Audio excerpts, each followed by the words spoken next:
रहे कौन कसूर मैया हमारा प्यार में, बारी न हमर जान इहो संसार में। रहे कौन कसूर मैया हमारा प्यार में, बारी न हमर जान इहो संसार में। पूजा करतानी दुखवा से उबार दी ए मैया महारानी एगो कृपा कर दी।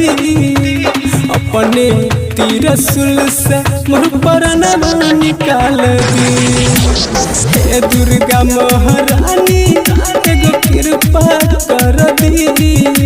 अपने तिरसुल से मोर परनवा निकाल दी।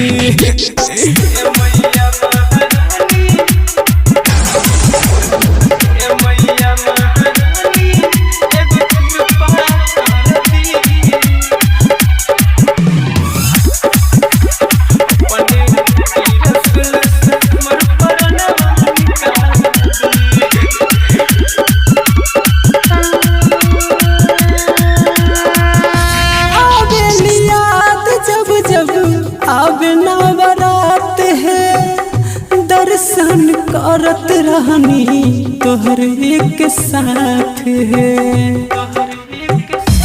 मैया है।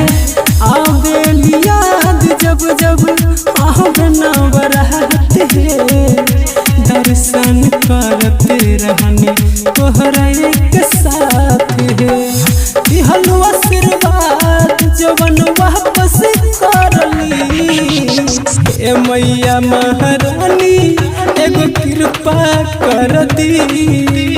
अपने तिरसुल से मोर परनवा निकाल दी ए दुर्गा महारानी एगो कृपा कर दी।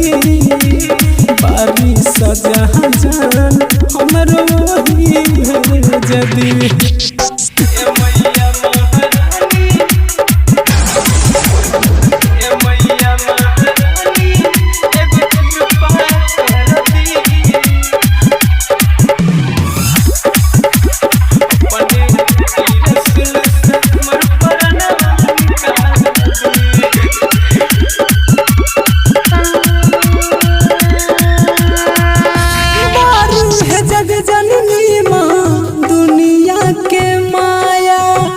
अपन रोशन बेटा बापा करी दाना दया